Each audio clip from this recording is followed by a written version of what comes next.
everyone, welcome to another session of Jagdeep Singh classes. As you know, we are going to start the series for nomenclature, IUPAC nomenclature from today.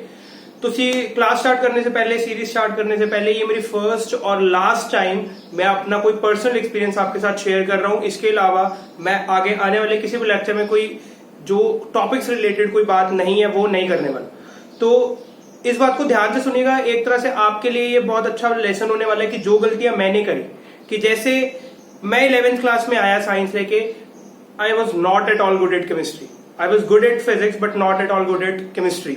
मुझे पता ही नहीं था कि ये nomenclature नाम की भी कोई चीज होती है.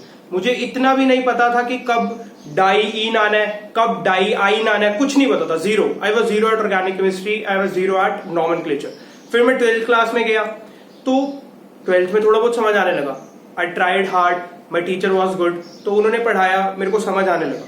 तो फिर मैंने उसके बाद खुद अपने आप प्रिपेयर करा, चीजों को समझा, पढ़ा, तो मेरे को ये काफी अच्छे से समझ आ गया. मैंने काफी टाइप के क्वेश्चन अटेम्प्ट करे and I did good in nomenclature. तो मैं आपको बस यही बताना चाहता हूं कि अगर आप चाहे 11th में हो फिलहाल, अगर आप चाहे अभी 11th में हो फिलहाल, but this is an golden opportunity for you, this is a golden opportunity for you कि आप मेरी तरह 12th में या उससे आगे कभी नॉमेनक्लेचर में परेशान ना हो. 11th में ही, अगर आप 11th में हैं तो 11th में ही इसे टॉपिक को बिल्कुल क्लियर कीजिए. मैं अगर आप बिल्कुल अभी बात का अगर करूं तो अगर आप बिल्कुल जमीन पे अगर रेंग भी रहे हैं ना नॉमेनक्लेचर को लेके, आई कैन अश्योर यू, अगर आप इस पूरी सीरीज को देखते हैं, मेरे सारे प्रैक्टिस सेशन को फॉलो करते हैं, तो मैं अपने पर्सनल एक्सपीरियंस से कह सकता हूं कि मैं आपको टॉप लेवल से 2 या 3 स्टेयर्स बिलो तक तो जरूर ले जाऊं. उसके बाद आपकी मेहनत है कि आप उन 2-3 स्टेयर्स को भी चढ़ पाए या ना चढ़ पाए. It only depend on your hard work and smart work.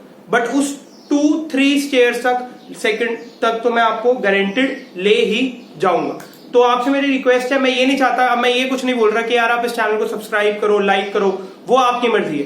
बस मैं इतना चाहता हूं कि आप इस वीडियो को शेयर जरूर करें उन स्टूडेंट्स तक जो शायद फिलहाल मेरी तरह परेशान है, जैसे मैं परेशान था वो आज परेशान है कि यार उन्हें नॉमेनक्लेचर, ऑर्गेनिक केमिस्ट्री कुछ समझ ही नहीं आ रही. तो 11th में ही आपके पास चांस है, इसको ढंग से क्लियर करो और अच्छे से पढ़ो और एक अपर हैंड रखो. जब आप 12th केमिस्ट्री पढ़ने जाओ, ऑर्गेनिक केमिस्ट्री जो ह्यूज पोर्शन है, या आप कोई और प्रिपरेशन करो, तो आपको ऑर्गेनिक केमिस्ट्री का बेस बिल्कुल टॉप नॉच क्लियर हो. ठीक है, फिर स्टार्ट करते हैं आईयूपीएसी नॉमेनक्लेचर. तो आइए फिर स्टार्ट करते हैं आज का लेक्चर. आज का लेक्चर स्टार्ट करने से पहले जो छोटी छोटी बातें हैं समझ लेते हैं. नॉमेनक्लेचर को स्टार्ट करने से पहले मेरे को पता है मैं किसका नॉमेनक्लेचर करने लगा हूं. नॉमेनक्लेचर ऑफ ऑर्गेनिक कंपाउंड्स मैं समझने लगा हूं आज. Nomenclature of organic compounds. तो उससे पहले मुझे ये पता होना चाहिए कि यार ये ऑर्गेनिक कंपाउंड्स क्या है, ये ऑर्गेनिक कंपाउंड्स क्या है. तो अगर मैं ऑर्गेनिक कंपाउंड्स की बात करूं तो ऑर्गेनिक कंपाउंड्स ऐसे कंपाउंड्स हैं जो डायरेक्टली और इनडायरेक्टली आइसोलेट किए गए हैं, या तो प्लांट से या फिर एनिमल से. तो मेरे को बात समझ आई. ऑर्गेनिक कंपाउंड्स ऐसे कंपाउंड्स हैं जिनको डायरेक्टली और इनडायरेक्टली प्लांट या एनिमल से आइसोलेट किया गया है. ठीक है, तो अगर अब मैं बात करूं ऑर्गेनिक कंपाउंड्स को स्टार्ट करने से पहले, तो मुझे एक के बारे में बहुत अच्छे से जानना पड़ेगा. वो भाई साहब का नाम है कार्बन. मुझे कार्बन के बारे में बहुत अच्छे से पता होना चाहिए कि कार्बन क्या है और कार्बन कैसे कैसे काम करता है. तो मेरे को पता है कार्बन थोड़ा सा मस्ती टाइप है, मस्ती करने वाला बंदा है. तो कैसे? कार्बन एक प्रॉपर्टी शो करता है जिसको कहते हैं tetravalency. What do you mean by tetravalency? मतलब कार्बन एक टाइम पे 4 अलग अलग एटम या एटम्स के साथ क्या कर सकता है भाई? दोस्ती या बॉन्ड बना सकता है, चाहे वो अलग अलग हो चाहे वो सेम हो. तो मतलब मुझे पता लगा एक कार्बन 4 लोगों के साथ दोस्ती कर सकता है. इसे कहते हैं टेट्रावेलेंसी. मतलब कार्बन के पास 4 वैलेंसीज प्रेजेंट है. क्लियर इतनी सी बात. अब इधर ऑक्सीजन, हाइड्रोजन, नाइट्रोजन, साइनाइड कुछ भी आ सकता है. ठीक है, अब अगर मैं बात करूं अब दूसरी प्रॉपर्टी है कैटिनेशन. कैटिनेशन क्या होता है? कैटिनेशन के अकॉर्डिंग कैटिनेशन है कि कार्बन कार्बन आपस में क्या कर सकते हैं भाई? बॉन्ड बना सकते हैं. कार्बन कार्बन आपस में बॉन्ड बना के लंबी लंबी चेन्स बना लेते हैं. कि जैसे अगर मैं बात करूं, ये बड़े सारे N कार्बन बन गए. अब ये क्या करेंगे? ये ब्रांच्ड भी बना सकते हैं, अनब्रांच्ड, साइक्लिक, अलग अलग टाइप की शेप्स भी बना सकते हैं। क्लियर है इतनी सी बात। अगर अब मैं बात करूं कैटिनेशन से रिलेटेड, तो कार्बन कार्बन के बीच में कैसी बॉन्डिंग हो सकती है? कार्बन कार्बन के बीच में सिंगल बॉन्ड हो सकता है, कार्बन कार्बन के बीच में डबल बॉन्ड हो सकता है, या फिर कार्बन कार्बन के बीच में ट्रिपल बॉन्ड हो सकता है। मुझे अच्छे से पता है ऐसे कंपाउंड जिनके बीच में कार्बन कार्बन के बीच सिंगल बॉन्ड है उन्हें एल्केन्स कहते हैं, जिनके बीच डबल बॉन्ड है उन्हें एल्कीन्स कहते हैं, और जिनके बीच ट्रिपल बॉन्ड है उन्हें एल्काइंस कहते हैं। ये बातें मैंने 10th क्लास में पढ़ी होगी, ये मैंने जस्ट 10th क्लास की ही एक रिवीजन ही कराई है। तो अब स्टार्ट करते हैं हम IUPAC nomenclature of organic compounds. तो आइए पहले कुछ बेसिक समझते हैं कि IUPAC नॉमेनक्लेचर ऑर्गेनिक कंपाउंड्स की स्टार्ट करी कैसे जाती है। तो आइए ध्यान दीजिए। फिर सबसे पहले तरीका देखना, तरीका क्या कह रहा है। सबसे पहले वर्ड रूट पे आऊंगा, सबसे पहले वर्ड रूट पे आऊंगा। दुनिया चालू करती है प्राइमरी सफिक्स सेकेंडरी सफिक्स से, नहीं, बट अपन स्टार्ट करेंगे यार किससे? वर्ड रूट से। वर्ड रूट बहुत इंपॉर्टेंट चीज है। वर्ड रूट को पकड़ेंगे। वर्ड रूट क्या है? वर्ड रूट है number of carbon atom in parent chain. अब भैया ये पेरेंट चेन क्या है, ये भी बात को डिस्कस करेंगे कि ये पेरेंट चेन किसका नाम है। ये पेरेंट चेन है लॉन्गेस्ट चेन। लॉन्गेस्ट चेन मतलब, या फिर मैं बात करूं एक ऐसी चेन जिसके अंदर नंबर ऑफ कार्बन आइटम्स क्या है? मैक्सिमम। ऐसी कोई कंपल्शन नहीं है कि ये स्ट्रेट चेन ही होनी चाहिए, ये कैसी भी ब्रांचिंग भी हो सकती है और स्ट्रेट चेन भी हो सकती है। तो अब ये कैसा कैसा हो सकता है, कैसे कैसे हो सकता है, उस पर बात करते हैं। हमने पढ़ा है 10th क्लास में, अगर एक कार्बन है तब उसे हम क्या कहते हैं भाई? मिथ। दो कार्बन है तो उसे हम क्या कहते हैं? इथ। तीन कार्बन है उसे क्या कहते हैं? प्रॉप। चार कार्बन है उसे क्या कहते हैं? ब्यूट। 5 कार्बन है उसे क्या कहते हैं? पेंट। 6 कार्बन है उसे क्या कहते हैं भाई? हेक्स। 7 कार्बन है तो उसे क्या कहते हैं? हेप्ट। 8 कार्बन है तो उसे क्या कहते हैं? ऑक्ट। 9 कार्बन है तो उसे क्या कहते हैं? नॉन। 10 कार्बन है तो उसे क्या कहते हैं? डेक।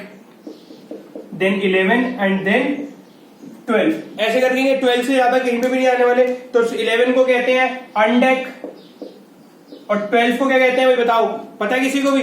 12 को कहते हैं हम डोडेक। 12 को हम कहते हैं डोडेक। अगर आप आगे मैं बात करूं, ऐसे 12 से ज्यादा कहीं भी नहीं आता है, जेई में भी नहीं आता और ना नीट में आता है, ठीक है, ना एम्स वगैरह भी पूछता है। तो ये थे वर्ड रूट।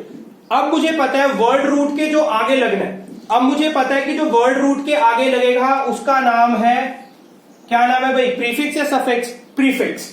उसका नाम है प्रीफिक्स। और जो वर्ड रूट के बाद लगने वाला है उसका नाम है सफिक्स। उसका नाम है सफिक्स। तो इतनी सी मुझे कहानी समझ आ रही है। जो वर्ड रूट के आगे लगने वाला है उसे कहते हैं प्रीफिक्स, और जो वर्ड रूट के बाद लगने वाला है उसे क्या कहते हैं भाई? सफिक्स। अब प्रीफिक्स भी दो टाइप के, प्रीफिक्स भी दो टाइप के। एक है प्राइमरी प्रीफिक्स 1 डिग्री, एक है सेकेंडरी प्रीफिक्स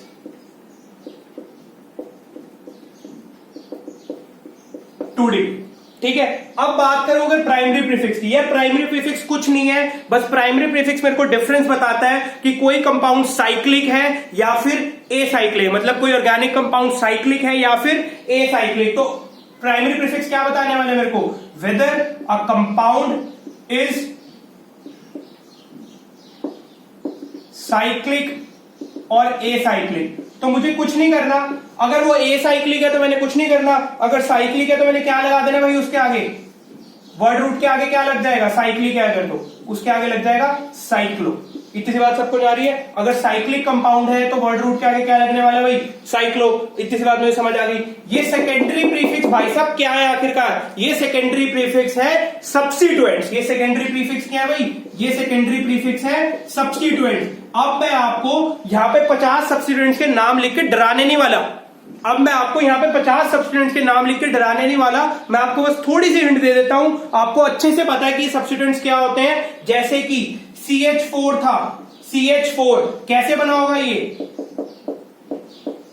इसके अंदर से मैंने एक हाइड्रोजन को दिया भगा और यहां पे ब्रोमीन लगाया, क्लोरीन लगाया। तो ये सब क्या है? ब्रोमीन, क्लोरीन वगैरह ये है सब्स्टिट्यूएंट्स। ये क्या है? सब्स्टिट्यूएंट। सब्स्टिट्यूएंट्स क्या होते हैं कि एक कार्बन को भगाया और खुद जगह आके उसके लग गए, तो ये है सब्स्टिट्यूएंट्स। तो जैसे अगर मैं बात करूं कुछ एग्जांपल्स की, तो chlorine, bromine, fluorine, iodide, NO2, ये सब मैं आपको बड़े सारे नाम नहीं लिखवा रहा हूं ताकि आप कंफ्यूज ना हो फिलहाल के लिए। क्लियर। अब मैं बात करता हूं सफिक्स की। अगर मैं सफिक्स पे आऊं तो सफिक्स भी दो पार्ट्स में डिवाइड होता है। One is primary suffix and the second is secondary suffix. तो पहला क्या है भाई? Primary suffix, secondary suffix.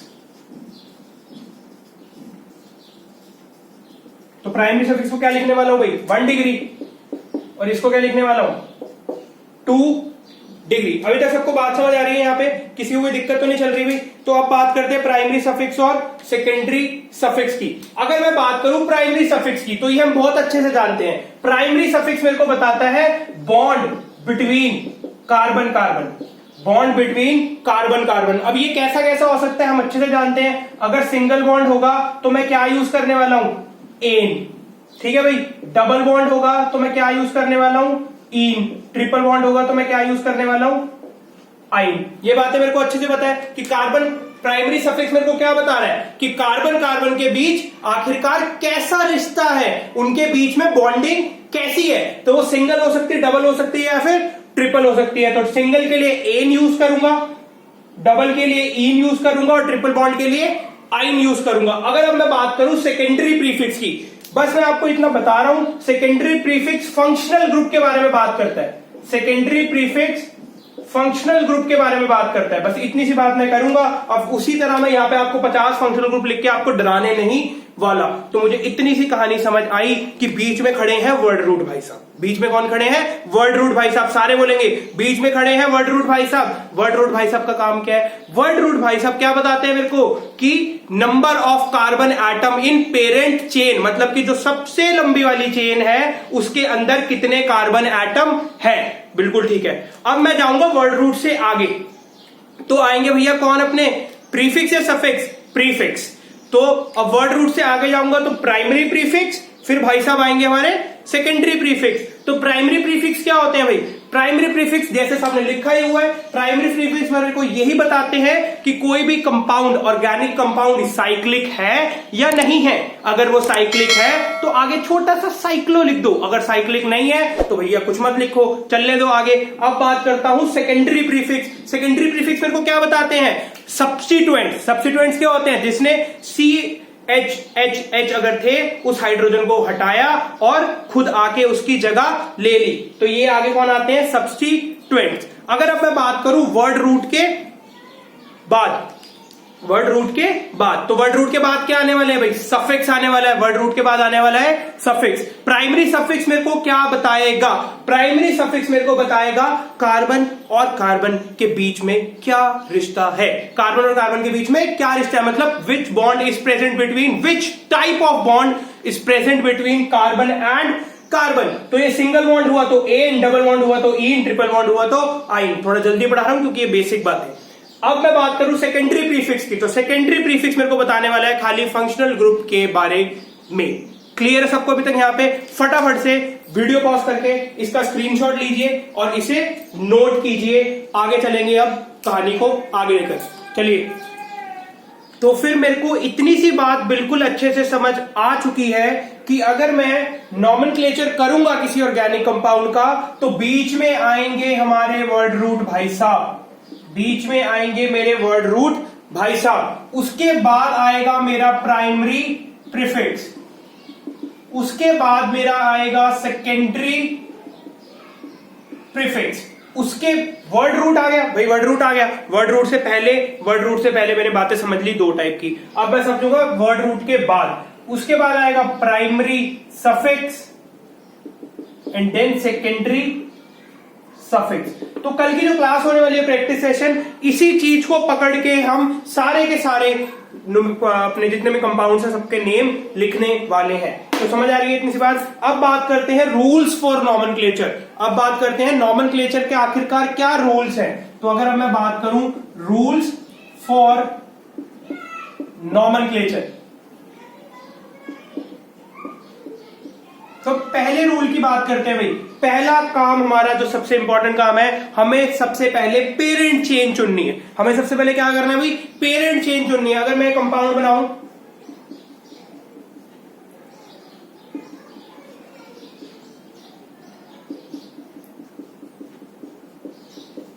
मैंने एक कंपाउंड बनाया भाई ये, ठीक है। अगर चलो भर भी लेते हैं, ये एक कार्बन एक से ज्यादा है तो इधर कितने चाहिए 3, इधर 2 बॉन्ड ऑलरेडी है तो हाइड्रोजन 2, ये फर्स्ट और लास्ट टाइम बता रहा हूँ, बार बार नहीं बताऊंगा। इधर 2 है तो इधर 2, अगर इसका इधर एक बॉन्ड है इधर एक बॉन्ड है तो हाइड्रोजन कितने चाहिए 2। इस कार्बन के देखते हैं 1 2 3 ऑलरेडी सेटल, चौथा लग गया ये। इस कार्बन का देखता हूं 1 2 तो कितने चाहिए 2, 1 2 तो कितने हाइड्रोजन बचे 2, 1 2 तो कितने बचे 2, इधर भी 2 और इधर 3। अब इसका देखूं, अगर इसका 1 2 से बॉन्डिंग है तो 2, इधर भी 2, इधर भी 2, इधर भी 2, इधर भी 2, इधर भी 2 और इधर 3। अब मुझे क्या करना है, सबसे पहले मेरे को लॉन्गेस्ट चेन चुननी है और वो लॉन्गेस्ट चेन ही क्या होने वाली है मेरी पेरेंट चेन। तो अब मैं देखता हूं कि मेरे पास क्या क्या ऑप्शंस है। अगर मैं इधर से नंबरिंग स्टार्ट करूं तो मैं देखता हूं, ध्यान से देखना, 1 2 3 4 5 6 7 8 9 10 हुए भाई, ठीक है, कोई प्रॉब्लम नहीं है। अगर अब मैं स्टार्ट करता हूं इधर से, अगर अब मैं देख लूं 1 2 3 4 5 6 7 8 9 10 11 एंड 12, तो मैंने ध्यान से देखा जो ये रेड वाली थी, जो ये रेड वाली थी, ये स्ट्रेट चेन तो थी, ये स्ट्रेट चेन तो थी, बट क्या ये स्ट्रेट चेन पेरेंट चेन होने वाली है? क्या ये स्ट्रेट चेन पेरेंट होने वाली है? पेरेंट चेन नहीं। क्यों? क्योंकि जो ये ग्रीन वाली है ये उससे भी लंबी चेन है, और मैंने बताया कि लॉन्गेस्ट चेन ही मेरी क्या होने वाली है भाई, पेरेंट चेन। तो इसमें वर्ड रूट जो बनेगा ये 12 तक पहुंच गया, तो मैंने बताया था भाई 12 के लिए क्या वर्ड रूट बनेगा भाई, अनडेक या डोडेक, क्या बनेगा वर्ड रूट इसका, डोडेक। इसका वर्ड रूट क्या होने वाला है भाई, डोडेक। तो मेरा पहला रूल क्या है, select the longest chain as parent chain, और इट्स नॉट कंपल्शन that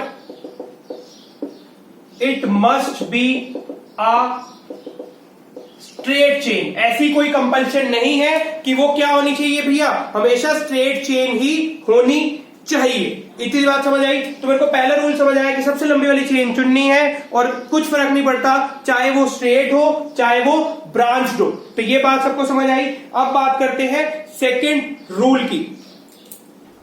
तो ठीक है, अगर अब मैं बात करूं दूसरे रूल की, अगर मैं बात करूं दूसरे रूल की, तो इसमें मेरे को अब चेन सिलेक्ट करता हूं मैं। अगर अब मैं इसमें चेन सिलेक्ट करूं इस कंपाउंड में, तो मैंने करी नेमिंग 1 2 3 4 5 6, ठीक है। अगर कोई एक और चेन सिलेक्ट करूं, कई और बनती है तो चेक कर लेता हूं, 1 2 3 4 5 6, या फिर मैं बोलूं 1 2 3 4 5 6, 2 चेन बनी, एक ग्रीन वाली और एक रेड वाली। तो अगर मैं ध्यान से देखूं, अब टाई हो गया। अब टाई हो गया तो टाई के केस में क्या करूं, तो जब भी टाई हो जाए, मतलब when there are 2 longest chain, then the chain with maximum number of substituent, वो चेन जिसके सब्स्टिट्यूएंट क्या होंगे भैया, मैक्सिमम, जिसके सब्स्टिट्यूएंट क्या होंगे, मैक्सिमम। तो आइए फिर देखें किसके सब्स्टिट्यूएंट मैक्सिमम और किसके नहीं। अगर अब मैं बनाऊं पहले रेड वाली को सेपरेटली, अगर मैं रेड वाले को सेपरेटली बनाऊं,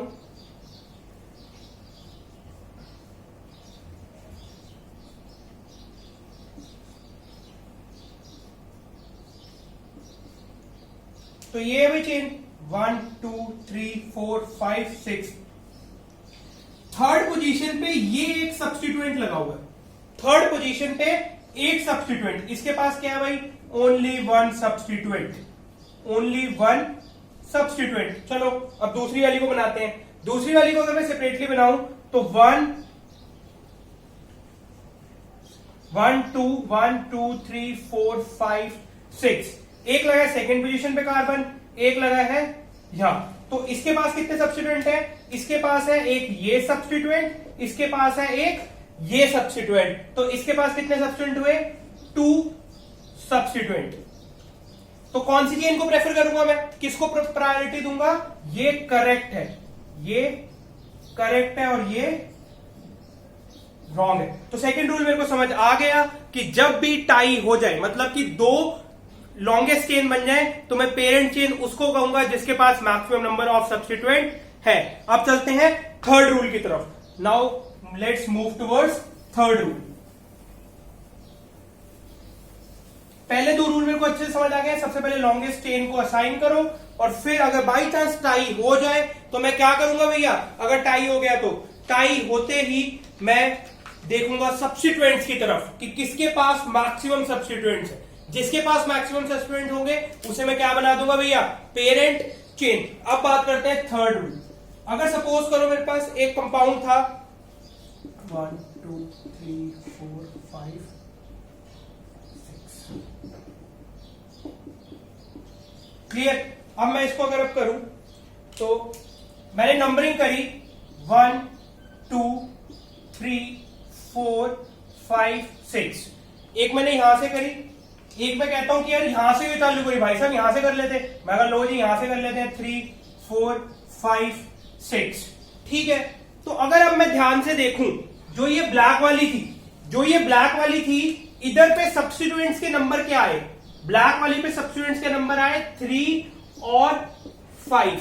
ब्लैक वाली पे सब्स्टिट्यूएंट्स के नंबर आए 3 और 5। वहीं रेड वाली पे सब्स्टिट्यूएंट्स के नंबर क्या आए हैं भैया, सब्स्टिट्यूएंट्स के नंबर रेड वाली पे क्या आए हैं 3 and 5, 3 and 5, 3 and 5। तो अब मेरे को ये बताओ मैं किसको करेक्ट करूं, मेरे को ये बताओ मैं किसको करेक्ट करूं। ये तो टाई का केस हो गया, ये हो गया टाई का केस। अगर अब मैं इसे ऐसा स्ट्रक्चर बनाता,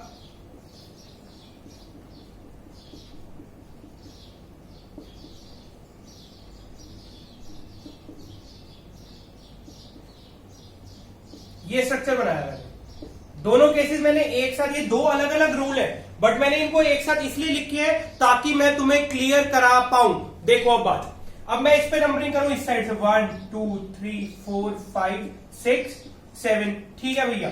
इधर से करूं अगर ग्रीन से 1 2 3 4 5 6 7, क्लियर है इतनी सी बात सबको। 1 2 3 4 5 6 7 सबको क्लियर हुआ।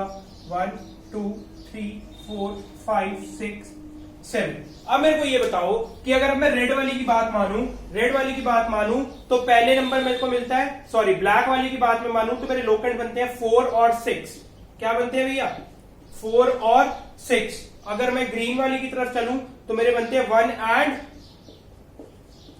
4। इन्हें कहते हैं लोकेंट्स। जो मैं इनको लिख रहा हूं ना 4 6 1 4, इन्हें कहते हैं लोकेंट्स। लोकेंट्स क्या होते हैं, positioning of substituents on parent chain. मतलब पेरेंट चेन पे जहां पर सब्स्टिट्यूएंट प्रेजेंट है वो कार्बन का नंबर, उसे क्या कहता हूं भाई, लोकेंट्स। उन्हें क्या कहता हूं, लोकेंट्स। तो अगर मैं इधर बात करूं तो इधर मैं क्या कहूंगा भाई, फोर्थ रूल के हिसाब से, या इसे अगर थर्ड कहूं, इसे फोर्थ कहना ज्यादा बेटर रहेगा। अगर इसे थर्ड कहूं तो प्रेफरेंस किसको मिलेगी, we will always choose lower set of locant. किसको चूज करूंगा भाई, लोअर सेट ऑफ लोकेंट। मतलब कि जो छोटे हैं, कौन है भाई छोटा, यार 4 और 6 और 1 और 4 में मैं फर्स्ट पॉइंट ऑफ डिफरेंस देखता हूं कि 1 छोटा है या 4, 1। तो हमेशा करेक्ट कौन रहेगा भैया, करेक्ट है ये 1 और 4। ये भाई साहब यहां पे क्या है, रॉन्ग। इतनी सी बात मेरे को क्लियर हुई। बट अब जैसे मैंने ऊपर एक केस लिखा था कि ये तो टाई हो गया, ये तो टाई हो गया, अब क्या करूं, टाई के केस में क्या करूं, तो टाई के केस में मैं क्या करूंगा, अगर जैसे यहां पे देखूं तो दोनों तरफ CH3 और CH3 थे, इसकी नेमिंग बहुत आसान थी। दोनों तरफ CH3 और CH3 थे, इसकी नेमिंग बहुत आसान थी।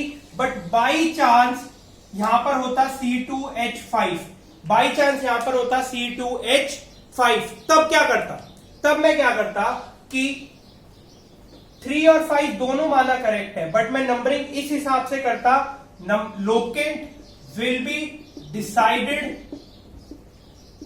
अकॉर्डिंग टू अल्फाबेटिकल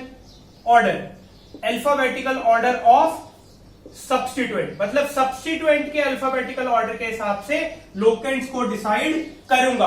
कैसे? आइए अब इन दोनों के ना जरा नाम भी लिखें। 3 पे है, इसे क्या कहते हैं भाई? CH4 से मैंने एक हाइड्रोजन माइनस कर दिया, ये बन गया CH3 मिथाइल। क्या बन गया भैया? मिथाइल।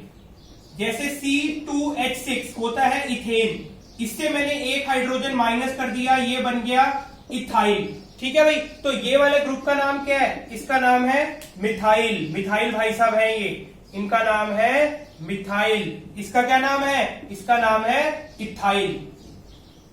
बात समझ आ रही है सबको? And they both are substituents. Clear? अब मैं इनके जरा नेम लिखूं। अगर अब मैं जरा इनके नेम लिखूं तो ध्यान देता हूं। अगर मैं पहले इसका लिखूं, सबसे पहले मैं लिखता हूं वर्ड रूट। सबसे पहले क्या लिखता हूं? Word root. तो क्या आएगा भाई? हेप्ट। आगे मैं देखता हूं क्या? Primary prefix. प्राइमरी प्रीफिक्स क्या बताता है? साइक्लिक या एसाइक्लिक? कुछ भी नहीं है, छोड़ दो। उसके बाद मैं लिखता हूं सब्स्टिट्यूएंट। उसके बाद मैं क्या लिखता हूं? सेकेंडरी प्रीफिक्स, जिसे मैं क्या कहता हूं? सब्स्टिट्यूएंट। तो इसके पास क्या है? सब्स्टिट्यूएंट्स है। इधर भी CH3, इधर भी CH3। ठीक है, नंबरिंग मैंने कौन सी चूज करी है? 1,4। तो इसका नाम लिखा जाएगा 1,4 डायमिथाइल। कितने मिथाइल है भाई अपने पास? डायमिथाइल। 1,4 dimethyl hept. मतलब ये 1,4 ने नंबरिंग बताई, ये था मेरा सेकेंडरी प्रीफिक्स, ये था मेरा सेकेंडरी प्रीफिक्स, ये था मेरा वर्ड रूट। अब मेरे को क्या लगाना है? अब मेरे को देखना है प्राइमरी सफिक्स। प्राइमरी सफिक्स क्या बताता है? कार्बन कार्बन के बीच में रिश्ता। कैसा है भाई? डबल सिंगल बॉन्ड, तो लगा एन। सेकेंडरी क्या बताता है मेरे को? Functional group. कोई फंक्शनल ग्रुप प्रेजेंट नहीं है, तो इसका नाम हुआ 1,4 डायमिथाइल। 1,4 डायमिथाइल। सॉरी, इधर 1,4 नहीं आना था, इधर है 2 और 4। इधर है 2 और 4, तो इसका नाम है 2,4 डायमिथाइल हेप्टेन। अब इसका नाम करते हैं। इसका नाम किस बेसिस पे करना है इसको समझते हैं। देखिए, अब टाई हो गया। टाई होने के बाद, जब टाई हो जाता है, फिर मैं किसकी तरफ भागता हूं? फिर मैं भागता हूं अल्फाबेटिकल ऑर्डर के हिसाब से। तो अगर मैं देखूं मिथाइल और इथाइल, कौन पहले आता है? एम पहले आता है, ई बाद में आता है। तो एम पहले के हिसाब से मैं किसकी तरफ जाऊंगा भाई? नाम कैसे लिखूंगा इसका? मैं नाम लिखूंगा 3 मिथाइल। 3 मिथाइल। सबसे पहले क्या लिखूंगा भाई मैं? Substituent. 3 methyl 5 ethyl. 3 methyl 5 ethyl substituent हो गए। साइक्लो एसाइक्लो कुछ है नहीं। अब आऊंगा वर्ड रूट पे। कितना है? हेक्स। बॉन्डिंग कैसी है? सिंगल। तो इसका नाम हुआ 3 मिथाइल 5 इथाइल हेक्सेन। जब टाई हुआ तो मैं किसके पास चला गया? जैसे ही टाई हुआ मैं चला गया किसके पास भैया? मैं चला गया अल्फाबेटिकल ऑर्डर की तरफ। तो मैंने अभी तक 4 रूल समझे। सबसे पहले मैंने समझा कि मुझे लॉन्गेस्ट चेन असाइन करनी है। दूसरा मैंने समझा, क्या समझा भाई? दूसरा मैंने समझा कि मुझे अगर टाई हो जाए चेन्स के अंदर, 2 लॉन्गेस्ट चेन बन जाए, तो मुझे जिसके पास मैक्सिमम नंबर ऑफ सब्स्टिट्यूएंट है उसको पेरेंट चेन बनाना है। तीसरा रूल मैंने ये समझा कि मैंने हमेशा प्रेफरेंस देनी है लोअर सेट ऑफ लोकेंट्स को। मैंने preference the lower set of locants को। 4th रूल मैंने समझा, बाई चांस लोकेंट्स में भी क्या हो जाए? टाई। तो फिर मैं भागूंगा अल्फाबेटिकल ऑर्डर की तरफ। तो फिर मैंने अल्फाबेटिकल ऑर्डर के हिसाब से इनको लिखा। तो 4 रूल मैंने समझ लिए। आइए अब चलते हैं अपने 5th रूल की तरफ। यार मैं कोई सम रूल नहीं बता रहा, मैं कुछ नहीं बता रहा, वो मैं क्वेश्चन के साथ बताऊंगा। अगर जरूरत पड़ेगी तो मैं पहले ही तुम्हें इतनी सारी थ्योरी दिखा के डराना नहीं चाहता। ठीक है, तो इसके हिसाब से चलना। और एक रूल हमेशा याद रखना नंबरिंग करने के हिसाब से कि नंबरिंग उस साइड से करो जहां पे सब्स्टिट्यूएंट सबसे पास हो। अगर इधर से करता तो चौथे नंबर पे पढ़ रहा था, इधर से करते ही दूसरे नंबर पर पढ़ा, इसलिए मैंने उधर से नंबरिंग करी। क्लियर है? 4 रूल सबको क्लियर है? आओ कुछ स्ट्रक्चर्स के नेम लिखिए, 1-2 स्ट्रक्चर्स के नेम लिखिए, फिर हम चलते हैं कॉम्प्लेक्स सब्स्टिट्यूएंट्स की तरफ। तो अब बात करते हैं, एक दो एग्जांपल्स देखते हैं, उनको सॉल्व करते हैं, उनके नेम लिखते हैं, तो उसके बाद फिर चलेंगे हम कॉम्प्लेक्स सब्स्टिट्यूएंट्स की तरफ। तो आइए बात करते हैं पहले इसे। जैसे अगर मैं इस स्ट्रक्चर को देखूं तो मैं देखते ही इसका नाम नहीं लिख पाऊंगा, तो मुझे क्या करना पड़ेगा, पहले मुझे समझना पड़ेगा कि स्ट्रक्चर बना कैसे। तो अगर मैं देखूं इस कार्बन के पास 3 मिथाइल ग्रुप है, तो कुछ ये ऐसे होगा, CH2, क्योंकि इस कार्बन से 3 मिथाइल ग्रुप अटैच थे, ठीक है, CH। देन अगर मैं अब इसको ध्यान से देखूं तो ये कुछ इस तरह से है, एक C2H5, C2H5 को कैसे लिख सकता हूं, CH2 CH3, 1 hydrogen, C2H5 again, CH2 and CH3। अगर मुझे ये स्ट्रक्चर ओपन करना आ गया तो मैं इसको इजीली नॉमेनक्लेट कर सकता हूं। तो मेरे को इतनी सी बात समझ आई कि इस कार्बन के साथ 3 CH3 अटैच थे, इस कार्बन के साथ 3 CH3 अटैच थे, और इस वाले कार्बन हाइड्रोजन के साथ 2 C2H5 अटैच थे। क्लियर? क्योंकि इसकी वैलेंसी पूरी नहीं हो रही, तो इसकी वैलेंसी कहां से पूरी करेगा, एक इसने कर रखी, एक हाइड्रोजन है, तो मतलब कि 2 C2H5 है। नंबरिंग करता हूं, अब मेरे पास 2 ऑप्शन है नंबरिंग के भी, अब मैं नंबरिंग करता हूं। अगर मैं यहां से करूं 1 2 3 4 5 6, मैंने एक ए करी, उसके बाद मैं करूं यहां से 1 2 3 4 5 6, तो मैं किसको पेरेंट चेन मानूंगा? मैंने पहले ही बोला है एक ही रामबाण है कि जहां से सब्स्टिट्यूएंट सबसे पास हो उसे पकड़ लो। सब्स्टिट्यूएंट कहां से पास है भैया, इस तरफ से, तो रेड वाली को मैं अपनी नंबरिंग मानूंगा। तो रेड वाली को अगर नंबरिंग मानूं, ऊपर लिखा तरीका, सबसे पहले वर्ड रूट, वर्ड रूट मतलब 6 है, तो मैं क्या लिख लूं भैया, हेक्स। क्या लिख लूं, हेक्स, लिख लिया। 1 डिग्री प्रीफिक्स, साइक्लिक या एसाइक्लिक कुछ मतलब नहीं है फिलहाल। सेकेंडरी प्रीफिक्स कि क्या लिखना है भैया, सब्स्टिट्यूएंट। अब सब्स्टिट्यूएंट देखते हैं। अब बात आई, मैं 2,2 डाइमिथाइल और 4 इथाइल, अल्फाबेट्स को देखूं अगर, तो 2,2 डाइमिथाइल, ठीक है भाई। अब D से है और इधर 4 इथाइल, तो अगर मैं ऐसे लिखूंगा तो बिल्कुल ठीक है, तो क्योंकि अल्फाबेटिकल ऑर्डर से भी ये करेक्ट है। तो 2,2 डाइमिथाइल 4 इथाइल, एक सेकेंड, 2,2 डाइमिथाइल 4 इथाइल, क्या भाई, हेक्स। फिर क्या लिखूंगा इसके बाद, सेकेंड प्राइमरी सिफिक्स, तो ये क्या है, एन, और फंक्शनल ग्रुप मेरे पास कोई है नहीं, तो इसका नाम हुआ 2,2 डाइमिथाइल। 4 पे इथाइल ग्रुप लगा हुआ है, 4 पे इथाइल ग्रुप लगा है, ये इथाइल ग्रुप है, और 2 पे 2 क्या लग रखे हैं भैया, मिथाइल ग्रुप। बात समझ आ रही सबको? तो इसका नाम हुआ 2,2 डाइमिथाइल 4 इथाइल हेक्सेन। मैंने ये गलती नहीं करनी कि इसको मैं बोल दूं 4 इथाइल 2,2 डाइमिथाइल हेक्सेन। क्लियर है इतनी सी बात? अब इसके बाद मैं एक स्ट्रक्चर का नेम लिखूंगा। अब मैं नेम लिखूंगा, तुम्हें बताना है कि वो नेम करेक्ट था या फिर नहीं था। तो स्ट्रक्चर का नेम है 1,1 डाइमिथाइल पेंटेन। स्ट्रक्चर का नेम है 1,1 डाइमिथाइल पेंटेन।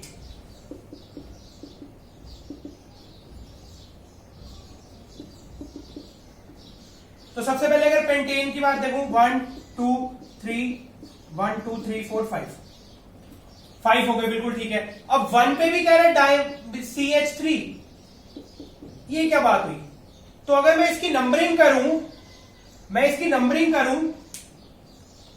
तो मैं 1 2 3 4 5 6 बन गया, ठीक है। या फिर मेरे पास क्या ऑप्शन है, 1 2 3 4 5 6, पर मैंने बताया है तुम्हें, या तो मेरे पास दूसरा ऑप्शन है 1 2 3 4 5 6, सेम बात बनती है, बट मैंने बताया है कि जब भी ऐसे टाई होगा, मैंने किसकी तरफ देखना है यार, कि सब्स्टिट्यूएंट किधर से पास है, कि सब्स्टिट्यूएंट किधर से पास है, और सब्स्टिट्यूएंट किधर से पास है, 2 पे, तो ग्रीन वाला फिर से गया और रेड वाला अपना करेक्ट है। तो इसका नाम होगा, बहुत ही इजी है, सबसे पहले मैं लिखूंगा वर्ड रूट है हेक्स, ठीक है भाई।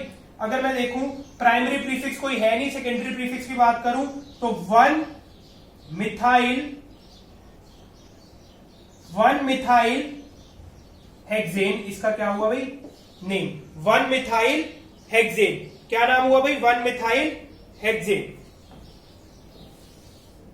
सॉरी 1 मिथाइल हेक्सेन नहीं, सॉरी 1 मिथाइल हेक्सेन नहीं, 1 तो ये था, 2 मिथाइल, 2 से है ना ये कनेक्टेड, तो ये हुआ 2 मिथाइल हेक्सेन। सबको किसी बात समझ आ रही है? 2 मिथाइल हेक्सेन हुआ इसका नाम। अब बात करते हैं कॉम्प्लेक्स सब्स्टिट्यूएंट्स की, अब बात करते हैं कॉम्प्लेक्स सब्स्टिट्यूएंट्स की। तो अब फिर बात करते हैं कॉम्प्लेक्स सब्स्टिट्यूएंट्स की, और कॉम्प्लेक्स सब्स्टिट्यूएंट्स की बात करूं, जैसे ये एक एग्जांपल मैंने आपके सामने लिखा हुआ है, कॉम्प्लेक्स सब्स्टिट्यूएंट। अगर मैं ध्यान से देखूं, यहां पर जो ये सब्स्टिट्यूएंट है, ये अपने आप में ही एक कंपाउंड है, अपने आप में ही एक ऑर्गेनिक स्ट्रक्चर है। ध्यान से अगर मैं देखूं तो ऐसे सब्स्टिट्यूएंट्स जिनकी अलग से ही एक नेमिंग हो जाए आईयूपीएससी के अकॉर्डिंग, जिनकी अलग से ही आईयूपीएससी के अकॉर्डिंग नेमिंग हो जाए, उन्हें क्या कहते हैं भैया? Complex substituents. तो इनका नेम लिखने का रूल्स क्या है? इनके नेम लिखने के अगर मैं रूल्स की बात करूं तो first rule, assign number 1 to that carbon which is attached to parent chain। कि सबसे पहले तो मैं कि जो पेरेंट चेन से कार्बन अटैच्ड है उसे नंबर 1 दे दूं। तो अगर मैं इसकी अब नंबरिंग करूं तो 1, 2 तरीके हैं मेरे पास, देख लेते हैं।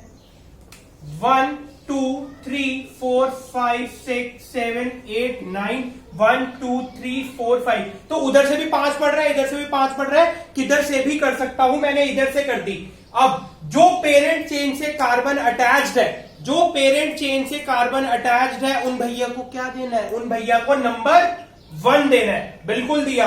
अब नंबर 1 दिया तो अब मैं या तो 2 3 इसे कर लूं, या तो इसे 3 कर लूं, या तो इसे 3 कर लूं, किसी को भी मान लूं। तो मैंने क्या मान लिया भैया? मैंने मान लिया इसको 1 2 3। क्लियर है इतनी सी बात? तो अब इसकी नेमिंग कैसे करनी है? सेकेंड रूल की इसकी नेमिंग ध्यान से देख। अगर अब मैं सबसे पहले तो मेरा वर्ड रूट लिखना है। वर्ड रूट क्या कहता है भाई? वर्ड रूट है ये 9, तो ये कहता है नॉन। क्लियर? अब मैं उसके बाद देखूंगा कि प्रीफिक्स क्या है, प्राइमरी प्रीफिक्स कुछ भी नहीं। तो अब मैं किसको लिखूंगा भैया? कॉम्प्लेक्स सब्स्टिट्यूएंट को। सेकेंडरी प्रीफिक्स में क्या आते हैं? सब्स्टिट्यूएंट्स। तो अब मैं किसको देखूंगा? अब मैं देखूंगा कॉम्प्लेक्स सब्स्टिट्यूएंट को। अब कॉम्प्लेक्स सब्स्टिट्यूएंट को लिखने का तरीका देखो। सबसे पहले लिखा जाएगा जिस कार्बन नंबर पे वो पेरेंट चेन से अटैच्ड है 5, देन ब्रैकेट।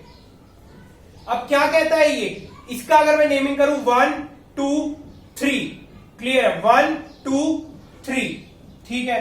अब पर 2 पे क्या प्रेजेंट है? 2 डाइमिथाइल, 2 डाइमिथाइल, बिल्कुल ठीक है भाई, 2 डाइमिथाइल। अब इधर जो नोटिस करने वाली बात है, मैं अगर इसका वैसे नाम लिखूं तो मैं लिख दूंगा 2 डाइमिथाइल प्रोपेन, 2 डाइमिथाइल, सॉरी, हाँ 2 डाइमिथाइल प्रोपेन। बट इसका नेम जब भी मैं कॉम्प्लेक्स सब्स्टिट्यूएंट है ये, तो इसको मैं लिखूंगा प्रोपाइल। समझ आ रही है? तो क्या हुआ? Extra YL is added to parent chain of complex substituent। मतलब कॉम्प्लेक्स सब्स्टिट्यूएंट की जो पेरेंट चेन है उस पे मैं क्या ऐड कर देता हूं? उस पे मैं ऐड कर दूंगा एक्स्ट्रा YL। तो 5 डाइमिथाइल प्रोपाइल, ये कॉम्प्लेक्स सब्स्टिट्यूएंट का नाम खत्म। 5 डाइमिथाइल प्रोपाइल। अब मैं आऊंगा किस पे? वर्ड रूट, वो क्या है? हेक्स। और कैसा है सब पे? हेन। तो नाम क्या बना? 5 dimethyl propyl hexane, 5 dimethyl propyl hexane. तो क्लियर हुए? 2 रूल सबको क्लियर हुए? फर्स्ट मतलब कि जिस भी कॉम्प्लेक्स सब्स्टिट्यूएंट से अटैच्ड है उधर चुपके से क्या लिख दो? 1। फिर क्या करना है? मेरे को एक्स्ट्रा YL ऐड करना है किसमें? पेरेंट चेन में। बट वो पेरेंट चेन किसकी? कॉम्प्लेक्स सब्स्टिट्यूएंट की पेरेंट चेन में। बात समझ आ रही है? अब चलते हैं थोड़े और कॉम्प्लेक्स स्ट्रक्चर की तरफ। अब करते हैं हम इसकी नेमिंग। ध्यान से देखना। अगर अब मैं इसकी नेमिंग करूं तो मेरे पास 2-3 मेथड है यार। अब इसकी पेरेंट चेन चुनने के 1 2 3 4 5 6 7 8 9 10। ठीक है, या तो यहां से कर सकता हूं, अगर यहां से करूंगा तो 5 पे पहला सब्स्टिट्यूएंट पड़ रहा है, तो इसलिए मैं किसको करूंगा हमेशा, बताओ भाई किधर से करूंगा नेमिंग। बट अगर अब मैं देखता हूं, मैंने अगर इसका नाम लिखा, अगर मैं इसके हिसाब से इसका नाम लिखूं तो नाम बनेगा 5 इथाइल देन 6 अगर मैं इसको नंबर 1 देता हूं, इस वाले को, ये 2 ये 3, तो 1 2 dimethyl propyl hexane, sorry decane. But अगर मैं ध्यान दूं, मैंने लोकेंट्स तो देख लिए, बट मेरा अल्फाबेटिकल ऑर्डर सही है, इधर पहले ई है और उधर पहले डी है, इधर पहले ई आ गया और डी उसके बाद में आया, तो इसलिए ये नाम क्या होने वाला है, गलत। तो मतलब कि ये नंबरिंग मेरी क्या थी, गलत। अब मुझे नंबरिंग कहां से करनी थी, 1 2 3 4 5 6 7 8 9 10, ये वाली नंबरिंग थी गलत, ये वाली थी करेक्ट। तो अब मैं इसके अकॉर्डिंग अगर नाम लिखूं तो 5 1 2 डायमिथाइल प्रोपाइल, ठीक है भाई। आगे 6 इथाइल डेकेन इज करेक्ट। ये क्या भैया, ये है करेक्ट। नाम समझ आ रहा है, देखो ये था क्या, अगर मैं इससे कंपैरिजन करूं, ये हमारे भाई साहब थे सब्स्टिट्यूएंट, ये भाई साहब क्या थे, सब्स्टिट्यूएंट, वो भी कैसे, कॉम्प्लेक्स। ये भी क्या थे, सब्स्टिट्यूएंट। और सब्स्टिट्यूएंट क्या होते हैं हमारे, सब्स्टिट्यूएंट होते हैं हमारे सेकेंडरी प्रीफिक्स, ठीक है। प्राइमरी प्रीफिक्स कुछ था नहीं, इसलिए बाद में ये डेक क्या था, वर्ड रूट। एन क्या था मेरा, प्राइमरी सफिक्स। सबको ये नेम समझ आ रहा है, अब इसके बाद जो मैं बात बताऊंगा वो लास्ट बात है आज की क्लास की। तो मेरी रिक्वेस्ट है कि कल के प्रैक्टिस सेशन में जरूर आइएगा, नहीं तो ये क्लास का कोई भी मतलब नहीं है। इसको एक बार देखिए, 2 बार देखिए, देखने के बाद कल के प्रैक्टिस सेशन में, लाइव प्रैक्टिस सेशन में जरूर आइएगा। तो अब बात करते हैं लास्ट टॉपिक की, आज की लास्ट रूल की। जब मैं कॉम्प्लेक्स सब्स्टिट्यूएंट्स की नेमिंग कर रहा हूं, if there are more than 1 substituent of same type का एक से ज्यादा अगर सब्स्टिट्यूएंट है, तो मैं क्या करने वाला हूं, 2 के लिए लगाने वाला हूं मैं बिस, 3 के लिए लगाने वाला हूं ट्रिस, 4 के लिए लगाने वाला हूं टेट्रा किस, और 5 के लिए लगाने वाला हूं पेंटाकिस क्रिस। बात समझ आ रही है सबको कि 1 के लिए क्या लगाने वाला हूं, 3 के लिए क्या लगाने वाला हूं, 4 के लिए क्या लगाने वाला हूं, और 5 के लिए क्या लगाने वाला हूं। तो इसी के ऊपर बेस आज का एक लास्ट स्ट्रक्चर करते हैं, उसके बाद हम मिलेंगे कल के प्रैक्टिस सेशन में। बट एक बहुत ही इंपॉर्टेंट बात ध्यान से सुन लेने कि इस वीडियो के डिस्क्रिप्शन बॉक्स में लिंक है एक पीडीएफ का, उसके अंदर 30 to 40 स्ट्रक्चर्स हैं आज की क्लास के ऊपर बेस्ड। उसे डाउनलोड कीजिए, उसे प्रैक्टिस कीजिए, और कल मैं उन्हीं स्ट्रक्चर्स को सॉल्व करवाने वाला हूं प्रैक्टिस सेशन में। तो अब करते हैं आज की क्लास का लास्ट स्ट्रक्चर। तो ये है आज की क्लास का लास्ट स्ट्रक्चर। तो सबसे पहले स्टार्ट करते हैं फर्स्ट रूल के अकॉर्डिंग। मैं इसको दूंगा अपना पेरेंट चेन। सबसे पहले मैं ध्यान रखूंगा नियरेस्ट सब्स्टिट्यूएंट का। तो इधर से अगर मैं स्टार्ट करूं 1 2 3 4 5 6 7 8 9 10, क्लियर है। तो वर्ड रूट में अगर इसका लिखूं तो वर्ड रूट बनेगा डेक। वर्ड रूट क्या बनेगा, डेक। अब नेम लिख के देखते हैं, अगर इसने मेरा अल्फाबेटिकल ऑर्डर फॉलो किया तो करेक्ट है। चलो भाई, अब मैं क्या करूंगा, इसको नेम देता हूं 1, इसको भी नेम देता हूं 1, पर जब मैंने इसको आगे देता हूं 2 3, मैंने ध्यान से देखा तो मुझे ये बात पता लगी कि ये और ये दोनों सेम कॉम्प्लेक्स सब्स्टिट्यूएंट है। कि दोनों के दोनों सेम कॉम्प्लेक्स सब्स्टिट्यूएंट है, तो इसका नाम कैसे लिखना है अब हम ये देखते हैं। तो इसका नाम लिखने के लिए मैं लिखूंगा 5 5 5 5 है, दोनों 5 5 पोजीशन पे प्रेजेंट है, तो 5 5 बेस। बेस मतलब दो प्रेजेंट है, तो मैंने क्या लगाया बेस। अब इनके अगर मैं नाम लिखूं तो नाम क्या है 1 1 dimethyl 1 1 dimethyl propyl 1 1 dimethyl 5 5 base 1 1 dimethyl propyl. कितनी है भाई चेन डेकेन। तो ये क्या सॉरी डेकेन। उसके बाद अगर मैं ध्यान दूं तो यहां पे क्या प्रेजेंट है 2 मिथाइल डेकेन। मैं देख लेता हूं कि हमारा अल्फाबेटिकल ऑर्डर फॉलो हुआ है, तो बी डी पी एम बिल्कुल हमारा अल्फाबेटिकल ऑर्डर भी फॉलो हुआ है। कॉम्प्लेक्स सब्स्टिट्यूएंट्स को लेके पहले डी आया फिर एम आया और क्लियर। ठीक है, तो मतलब कि ये आंसर क्या था करेक्ट। सबको बात समझ आ रही है। तो ये था हमारा आईयूपीएसी नॉमेनक्लेचर का फर्स्ट लेक्चर। यार अब थोड़े लेक्चर बड़े बड़े ही आएंगे क्योंकि इन्फॉर्मेशन बहुत ज्यादा है, बट मैं फिर से कह रहा हूं कि प्रैक्टिस सेशन बहुत इंपॉर्टेंट है। तो अगर वीडियो पसंद आ रही है तो यार मैंने स्टार्टिंग में बोला था मैं लाइक सब्सक्राइब के लिए नहीं बोलूंगा, बट इसे शेयर जरूर करना ताकि कोई भी स्टूडेंट जैसे मैं 11th में परेशान हुआ था वैसे ना हो। Thank you, bye and see you tomorrow in live practice session. Bye.